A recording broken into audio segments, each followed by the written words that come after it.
Tumaas naman ng 36% ang bilang ng mga Pilipinong sumusuporta kay Pangulong Bongbong Marcos.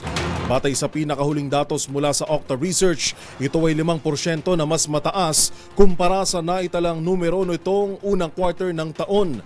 Ang buong detalye alamin sa report ni Rose Babiera.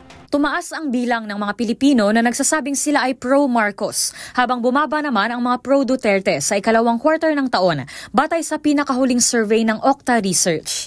Ayon sa resulta ng tugon ng masa o TGM survey ng Okta, umangat ng 5% ang bilang ng mga taga-suporta ni Pangulong Bongbong Marcos kumpara sa tala noong first quarter.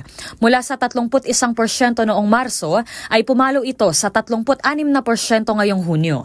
Mula sa 20%, bumaba naman sa 16% ang mga nagsasabi na sila ay pro-Duterte. 31% naman ang mga sinurvey ang nagsabing wala silang sinusuportahan sa dalawa o maski sa mga oposisyon. Ayon sa bilang na ito, naitalang 4 sa 10 Pilipino ang sumusuporta sa Administrasyong Marcos. Naitala ang pinakamataas na bilang sa Metro Manila na sinundan ng Balance Luzon, Visayas at Mindanao.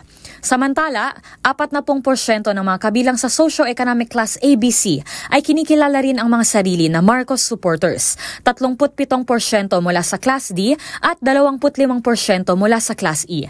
Gayun din, mataas rin ang bilang ng mga pro-Marcos sa mga Pilipinong edad 75 pataas na nasa 69%, habang 45% naman ang mga pro-Marcos na edad 18 hanggang 24. Isinagawa ang survey sa pamamagitan ng face-to-face interviews noong ika-26 ng Hunyo hanggang ika-1 ng Hulyo sa 1,200 katao. Para sa MBC TV Network News, ito si Rose Babiera. Una sa Pilipinas, una sa Pilipino.